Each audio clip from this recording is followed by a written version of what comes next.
Alright, Simgot is trying really hard to take the market, and so far they've been doing pretty good, and they released some more IEMs here of two different versions of essentially the same thing, but not exactly. These are the Simgot EW300 and the EW DSP, so the processing on this one should be a little bit more interesting. Should be slightly better than each other, but if you look closely at the graphs, they're quite similar, though there does seem to be better retrieval at the upper end for the DSP, but we'd have to listen to really figure it out, so let's take a look at these guys from the inside. Well, the boxes look basically almost the same, and same goes for the inside, it would seem. Alright, now I've just laid everything out so I don't get too long-winded with everything, because they both essentially come with almost the exact same thing. So here's the regular, here's the DSP. IMs, ear tips, paperwork, and tunable bits. So, you know, extra nozzles for tuning, little bits of foam and like little rubber gaskets to adjust the tuning. But the major difference between the two is their cables. With the EW300, you got a pretty standard cable, 3.5mm jack, twisted braid, kinda nice. With the DSP, as expected, it comes with a USB-C cable because it's got a DAC built into the cable. The DSP part is basically from the digital processing, you know, so that is built into the cable, so that could mean that the IEMs are basically the same, and what's different that you get per package is the cable. Wow. Now here are the IEMs themselves, and visually, I like them a lot. I like the X and the hearts they got on the left and right sides. Helps you figure out which side's which, but, you know, other than that, they're both made of, like, solid metal. Has a good weight to them, you know. Overall, very aesthetic, though I will say the shiny one is more prone to fingerprints. So there is that, but I still like it regardless. And here's the right IEM, which is basically the same thing, but, you know, it's got the cool heart instead of the X. Inside, of course, is the same, but of course, both of them do have changeable ear tip nozzle things, because a big point to Simgot IEMs, at least as of late, is their tunability, so you can like adjust the way they sound by changing out the nozzles, putting foam inside like the tips, changing out like the gaskets. Really up to you. I don't want to do too much crazy stuff to it, but I guess I'm going to have to if I want to be testing them out for gaming and see which tuning is the best. Now, as for the fit and the look, well, they're basically the same thing, so I put one in one ear and one in the other ear. And looks-wise, they look nice. They definitely took the looks into account when they designed them, which is pretty good. I like it. And as for the fit, they're relatively small for what they are, so they feel really comfortable in the ears. In my usage, I was able to use them for an incredibly long time without really feeling any kind of strain. But then, of course, your mileage will vary depending on the size and shape of your ears, but with the size of these guys, I think most people should be pretty okay. Alright, now if you are going to get the DSP model, not only do you get a, you know, inline DAC, you also get an inline mic. So this is how it's essentially going to sound, and of course, you know, if I hold it to my face, it's going to sound a lot better, but hanging down here, I think it sounds okay.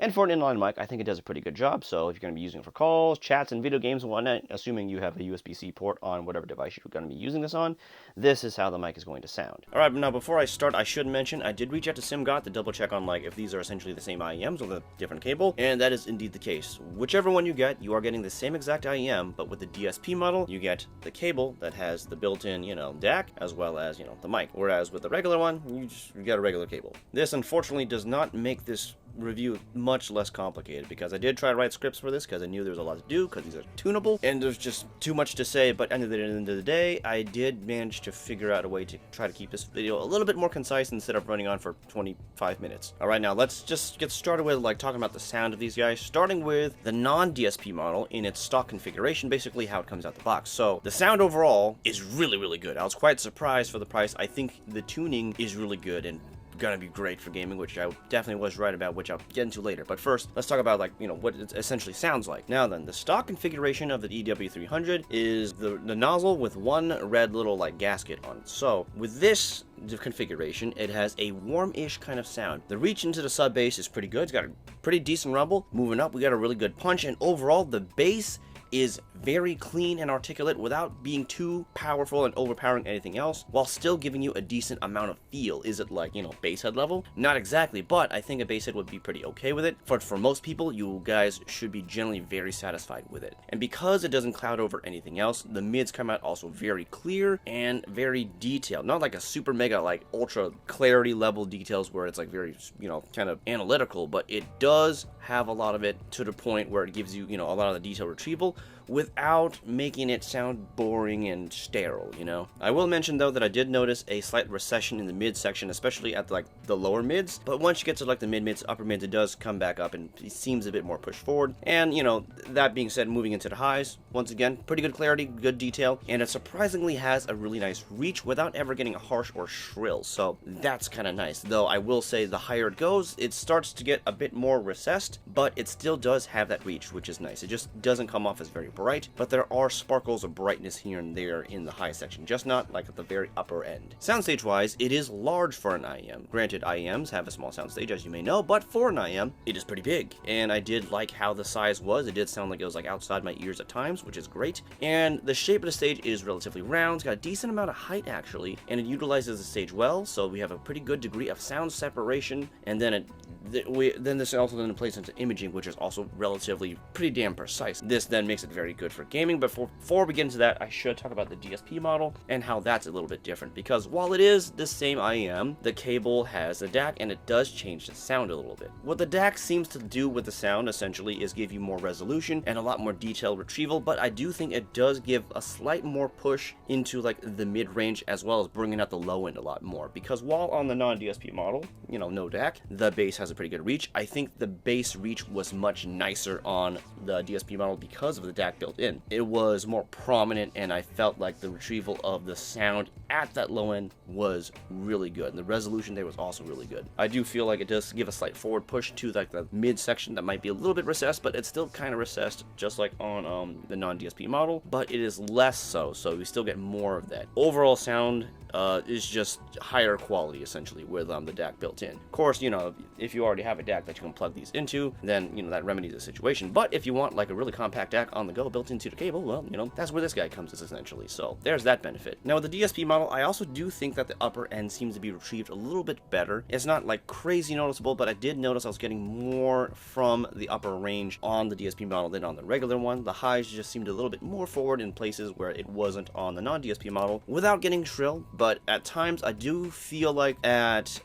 somewhere around the highs and the upper mids, it could get really dangerously close to being shouty, but it never really got there, at least in the tracks that I was listening to. The soundstage is more or less the same, but the imaging is also very similar. It feels a little bit more precise, but I feel like it's so close you can barely tell. Now as far as gaming goes, both of them, regardless of which one you pick, are incredibly great for gaming. I think the DSP model is a little bit better because of the detailed retrieval, but even then, despite which ones I use, I found them both equally good for both non-competitive and competitive gaming. When it comes to competitive games, it felt like these were almost designed for them, because the way the highs and the mids were tuned, you can very easily track for footsteps. They just kind of came out kind of forward without being like paranoyingly forward, because while they are, you know, brought to your attention pretty quickly, it's not blaring in your ears to always try to like scream for attention. They are very there, so you can track them and you can still hear other sounds very well. The bass, while you can still feel it relatively well, was never really distracting and only added to the sound, giving more substance to the sound so you can get an idea of size and weight of the area you're in. That being said, the soundstage being utilized well and the imaging being very precise allowed for a very good tracking experience. It's really easy to find where people are on the battlefield. At the same time, the way it presents sound isn't so like analytical to the point where it's boring, because the tuning still made this game feel exciting and engaging and immersive all at the same time. So that being said, in non-competitive games, it was very immersive, very engaging. You get the fullness of the sound just kind of bringing you in. There is a size and weight to all the sounds, so it feels very there. The details sprinkled in from the mids and highs also did a great job in just making things feel much more immersive. It was just awesome for these games. I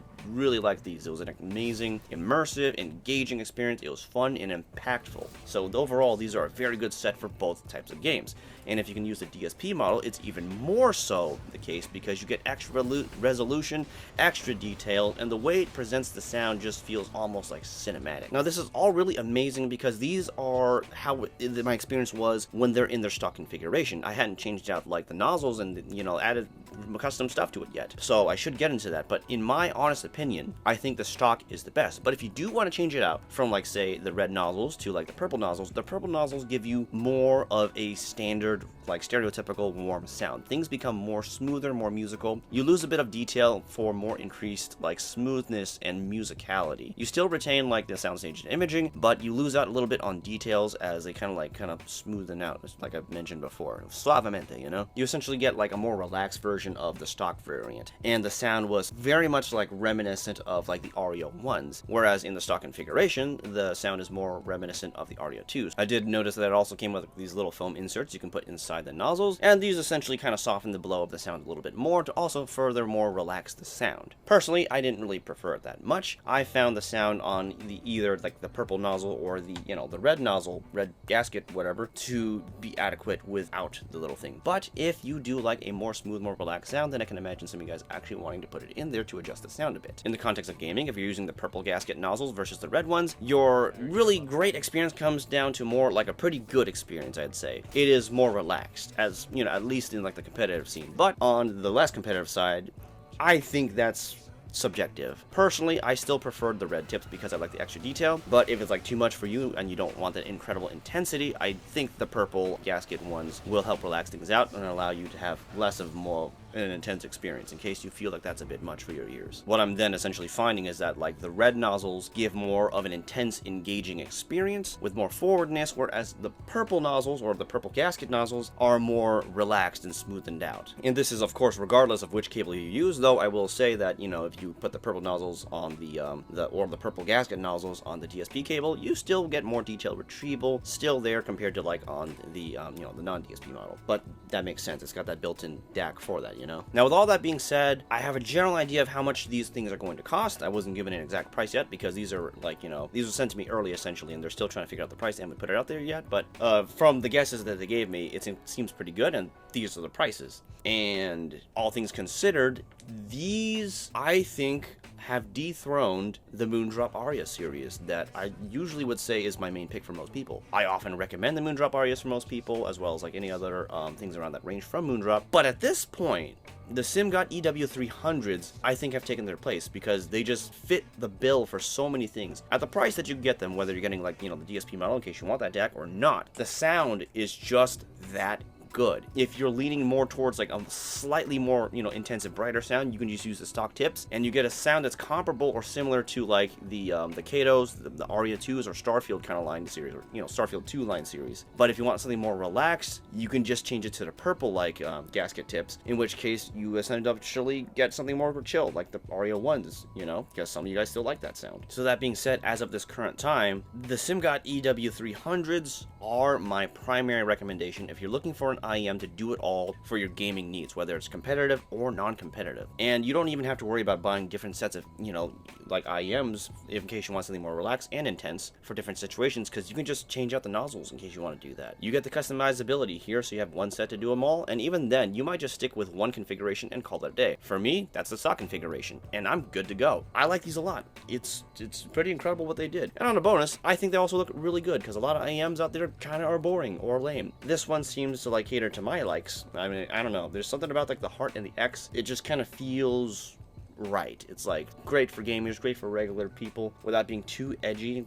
It just looks good. So it looks good, sounds incredible, price is pretty damn good, regardless of which one you pick. And yeah, these are the now king of bang for your buck. If you want everything one and done, call it a day kind of situation. IEM technology has come a really long way, surprisingly, and good things keep getting cheaper and cheap things keep getting better, and this is where we're at right now. This is pretty incredible. You don't got to spend much more to get incredible sound. But of course, this is just my opinion. I can imagine some people out there who are audiophiles will of course buy something still at $200, $300, and you know, of course it'll sound a lot better, but that's when you really dig into the details for music. For a gamer, your regular kind of person who is just your normie out there who isn't an audiophile, or maybe has a slight interest in audiophile stuff but doesn't want to go dive too deep, these ones would probably be good enough for you for the rest of whenever something else better comes out, because, you know, I want to say it's good forever, but you know, sometimes nice things come out. But I think most people out there should be very satisfied for these guys as their end game pieces. Of course, you know, with like crazy audiophiles as the exception, because I know you guys like digging into the little details, because at this point, from this current time that I'm making this review, paying more will only get you very small incremental upgrades, or give you a slightly different tuning. Because while I think this tuning is great for gaming, it's awesome great for gaming and music the way I like it, maybe you won't like it. But I have a feeling most people out there will like it. So that's my thoughts out there. If you don't like it, you don't like it. Just know what kind of stuff you like, know what tunings you like, and also know that these are tunable, so that is nice. That being said, if you do want to buy these, I'll leave a link down in the description, and hopefully that'll give me a kickback to help me survive in this world a little bit longer. Sorry if this video got very long. There's just a lot to talk about for these guys, and while I did want to go more into, like, you know, the customizations you can do, it would just make the video too damn long. And at the same time, I honestly do think the stock configuration is the configuration to go with if you're planning to use them for gaming for competitive and non-competitive and music at the same time without having to, like, change out your stuff all the time. But, you know, if you like a different tuning, you know, you can tune it the way you want to. It does have the limitations, but I think there's enough for most people out there. So that being said, these are pretty awesome. These are currently reigning king for bang for your buck and all that kind of stuff. But you know, it's just basically all I have for today. Hopefully something else will come out and maybe dethrone them. It took a while for, like, the Arias to get dethroned. Of course, dethroned by the Aria 2. And now we got the Simgots right here. Let's see what else can beat this. It's gonna be a while, maybe. Maybe it'll be a short time. I don't know. Let's stop rambling. The video's getting long. We're already long, but goodbye.